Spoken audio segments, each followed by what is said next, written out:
தந்தை, மகன், தூயாவியாரின் பெயராலே ஆமேன். ஆன்ம வழிகாட்டி டிசம்பர் மாதம் 17ஆம் தேதி புதன்கிழமை. திருவருகை கால நவநாள் ஜெபம்.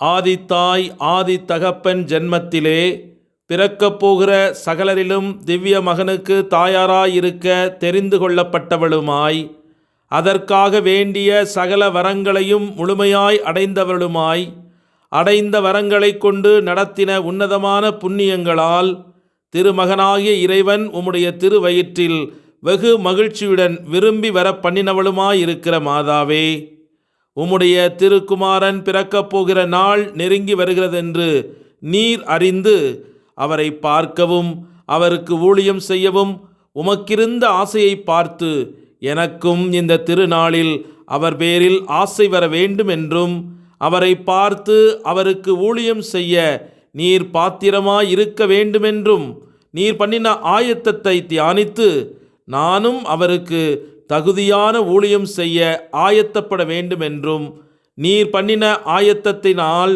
உமது பேரில் திவ்ய குழந்தை பட்ட மகிழ்ச்சி ஒரு காலம் என் பேரில் அவருக்கு வரக்கூடாதிருந்தாலும், எப்படியாகிலும் நான் இந்த திருநாளை கொண்டாடுகிறதில் உம்முடைய திருமகனுக்கு என் பேரில் குறைவராமல் மகிழ்ச்சி வர செய்ய வேண்டுமென்றும், நான் செய்யப்போகிற ஜெபத்தை உம்முடைய திருப்பாதத்தில் வைத்து என்னுடைய கருத்து வீணாய் போகாதபடிக்கு நீர் காது கொடுத்து என் மன்றாட்டை கேட்டருள வேண்டுமென்றும் உம்மை மன்றாடுகிறேன். ஆமேன். அளவற்ற நிறைவல்லமையே, இஸ்ராயேல் வீட்டாரின் தலைவரே, மோசேக்கு முற்பதிரின் நடுவே தீப்பிழம்பில் தோன்றியவரே, அவருக்கு சீனாய் மலையில் திருச்சட்டத்தை கொடுத்தீரே, திருக்கை வல்லமையோடு எங்களை மீட்க வந்தருளும் சுவாமி, வந்தருளும். மத்தேயு நற்செய்தி 1ஆம் அதிகாரம் 16வது இறைவார்த்தை. யாக்கோபின் மகன் மரியாவின் கணவர் யோசேப்பு, மரியாளிடம் பிறந்தவரே கிறிஸ்து என்னும் இயேசு. இது கிறிஸ்து வழங்கும் வாழ்வுதரும் நற்செய்தி. கிறிஸ்துவே உமக்கு புகழ். சிந்தனை: மரியா வால்டோவின் கடவுளின் மனிதன் காவியம் என்ற புத்தகத்திலிருந்து எடுக்கப்பட்ட பகுதிகளின் தொடர்ச்சி. என் இரட்சகரின் திருமாதா என் சர்வேஸ்வரனை உற்று நோக்கிக் கொண்டிருக்கிறார்கள். அளவற்ற நேசமும் கனிவும் ஒருவிதமான துயரமும் அவர்களது பார்வையில் தென்படுகின்றன. ஏன் இந்த துயரம் என்பது எனக்கு விளங்கவே இல்லை. இதோ மாதாவின் கண்கள் என்னை நோக்கி திரும்புகின்றன. என்னை சூழ்ந்திருக்கிற சகலத்தை மறக்கச் செய்து விடுகிற ஒரு தெய்வீக புன்னகை அவர்களது இதழ்களிலே மலர்கிறது. மிக மிக மென்மையான தலையசைப்பால் அவர்கள் என்னை அழைக்கிறார்கள். மாசற்ற தெய்வீக பேரழகால் பிரகாசிக்கிற அந்த திருமுகம் என்னை பேச்சற்றவனாகச் செய்கிறது. பிரியத்தின் தனத்தால் நிரம்பி வழியும் அவர்களது ஆத்துமத்தின் ஈடு இணையற்ற பேரழகை பிரதிபலிக்கும் கண்ணாடி போல அந்த திருமுகம் இருக்கிறது. அந்த பூரண பரிசுத்தத்தனத்தின் எல்லைக்குள் பிரவேசிக்க திராணியற்று நான் அங்கேயே நின்று விடுகிறேன். உடனே இதோ மாதா தன் திருவாய் மலர்ந்து வா என்கிறார்கள். அந்த ஒற்றை வார்த்தையில் மீண்டும் துணிவு பெற்றவளாக மகா பரிசுத்த கன்னியாகிய என் நேச தாயாரிடம் நான் அண்டிச் செல்கிறேன். ஓ, யார் இவர்கள்? திரியேக சர்வேஸ்வரனுக்கு நேரடி சொந்தமல்லவா இவர்கள்?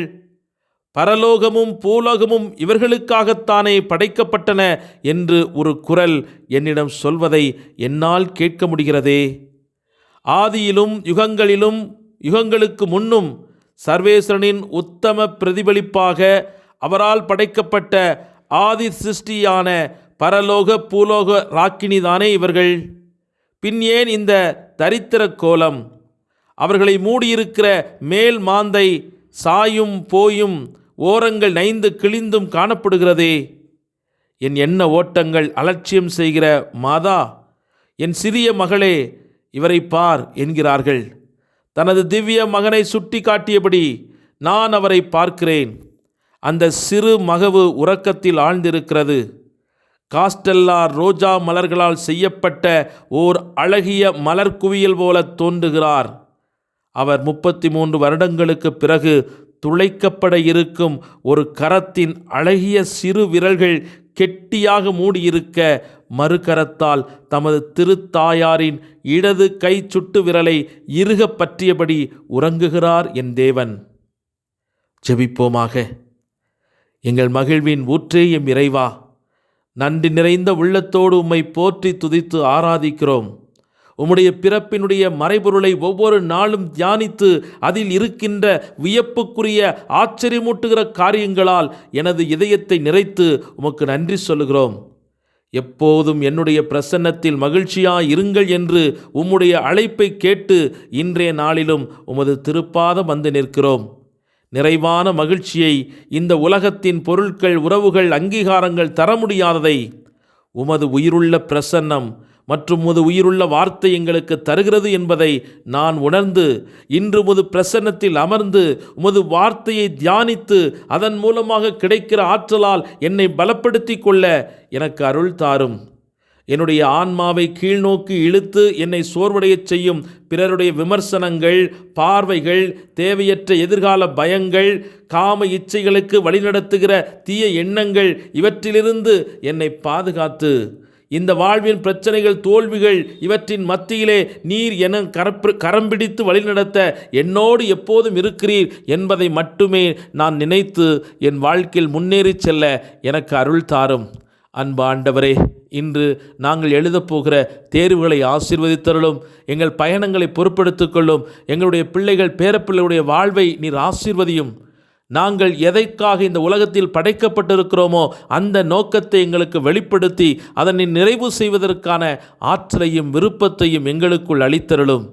அன்பாண்டவரே, நாங்கள் எப்போதும் உம்மை நினைத்து மனதுருகவும் உம்மில் இருக்கிற ஆற்றலால் எங்கள் வாழ்வை பலப்படுத்தி கொள்ளவும், எங்கள் உடன் வாழுகிற சகோதர சகோதரிகளை அன்பு செய்யவும், வெறுக்காத மனதுள்ளத்தையும் இன்னும் எங்கள் வாழ்க்கையில் கொடுத்திருக்கிற அனைத்து செல்வங்களையும் பிறரோடு பகிர்ந்து வாழக்கூடிய நல் மனத்தையும் எங்களுக்கு தந்தருள வேண்டும் என்று ஆண்டவரே உம்மிடத்தில் மன்றாடுகிறோம். எல்லாமல்ல இறைவன், தந்தை, மகன், தூய் ஆவியானவர் உங்கள் அனைவரையும் நிறைவாக ஆசீர்வதித்து பாதுகாத்து வழிநடத்துவாராக. ஆமேன். இயேசுவுக்கே புகழ், இயேசுவுக்கே நன்றி. மரியே வாழ்க. இயேசுவின் இரத்தம் ஜெயம். மாரநாத்தா. ஆண்டவரே விரைந்து வாரும்.